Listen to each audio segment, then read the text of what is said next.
한 달에 병원비만 80만 원이 넘는데 노후에 무슨 여행이냐고요. 이 말은 은퇴 5년 차인 67세 박정희 씨가 내뱉은 현실적인 한숨입니다.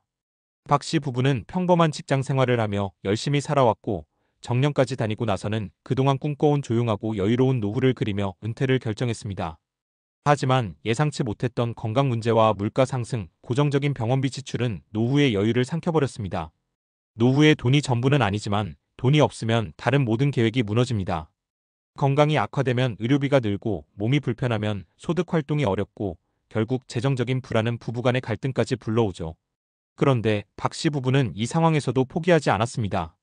그들의 전략은 있는 자산과 연금을 기반으로 지출을 줄이기보단 구조를 바꾸자는 것이었습니다. 박 씨 부부는 두 가지 연금을 가지고 있었습니다. 남편은 중소기업에서 35년을 근무하고 퇴직연금을 수령 중이었고 사적연금, 국민연금도 매달 65만 원씩 수령하고 있었습니다. 공적연금. 아내는 전업주부였지만 최근 기초연금을 월 32만 원 수령하게 되면서 총 월 연금 수입은 약 160만 원이었습니다. 문제는 병원비와 생활비로 매달 250만 원 이상이 지출되고 있었다는 겁니다.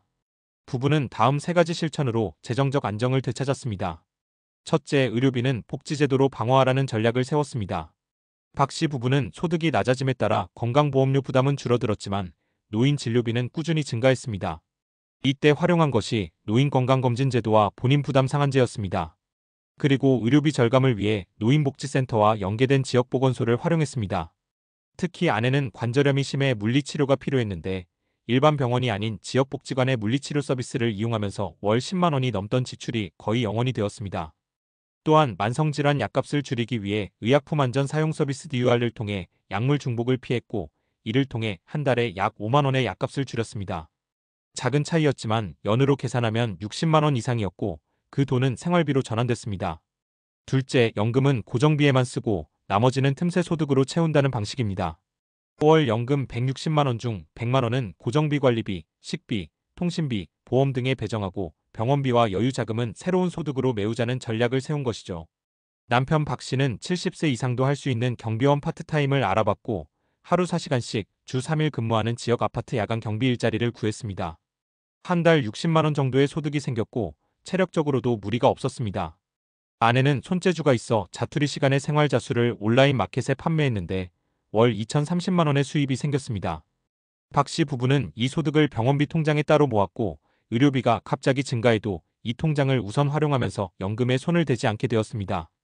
셋째, 집을 활용해 현금 흐름을 만든다는 전략이었습니다.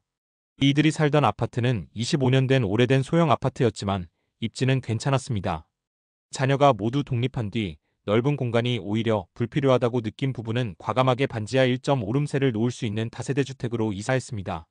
입주 후 3개월 만에 보증금 1,000만 원에 월세 30만 원 세입자를 받았고 이 현금 흐름이 매달 노후 생활에 숨통을 틔워줬습니다.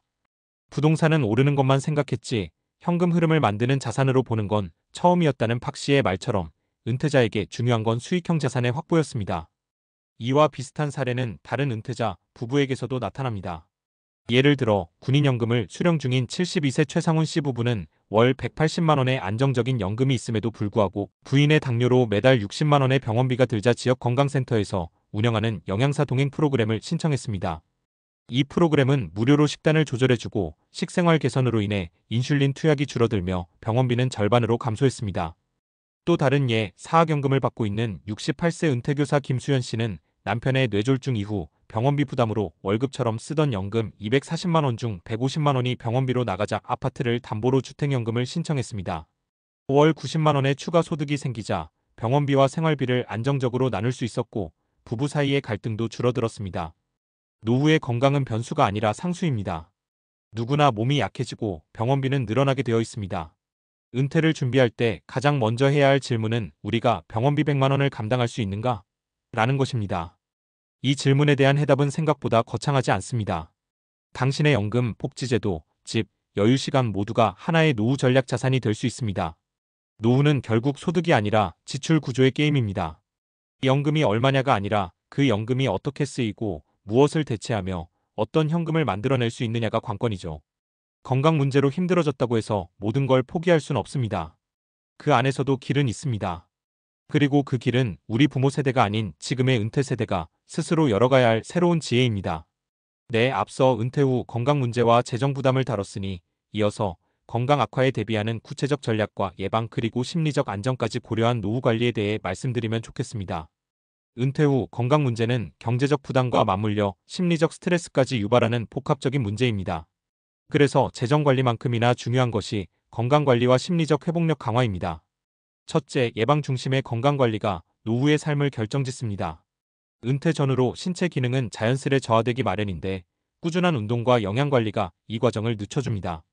특히 유산소 운동과 근력 운동을 병행하면 심혈관 건강과 근골격계 건강을 모두 보호할 수 있습니다. 근육이 줄어들면 기초대사량이 낮아지고 이는 비만과 대사증후군 위험 증가로 이어지기 때문입니다. 또한 정기적인 건강검진과 만성질환 관리는 반드시 해야 합니다. 당뇨, 고혈압, 고지혈증 같은 만성질환은 조기 발견과 꾸준한 관리가 삶의 질을 좌우합니다. 의료기술의 발전 덕분에 예전보다 훨씬 더 효과적으로 관리할 수 있지만 병원 갈 시간과 비용에 대한 대비는 필수입니다. 둘째, 심리적 안정과 사회적 관계 유지가 신체 건강에도 큰 영향을 미칩니다. 이 연구에 따르면 은퇴 후 사회적 고립은 우울증, 불안뿐 아니라 심혈관 질환 위험도 높입니다. 그렇기 때문에 은퇴자들은 지역 커뮤니티, 동호회, 자원봉사 활동 등을 통해 활발한 사회적 관계를 유지하는 것이 매우 중요합니다.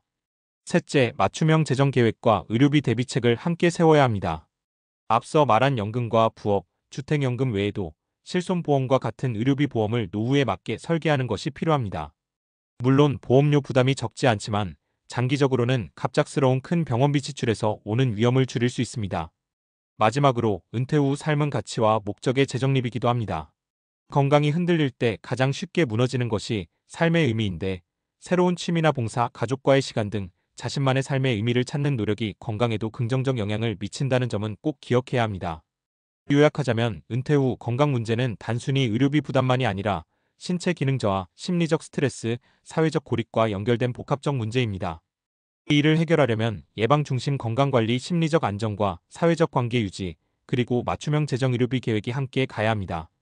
다음 영상에서는 은퇴 후 건강관리법과 실제 적용 가능한 운동 영양 가이드를 구체적으로 다뤄보겠습니다.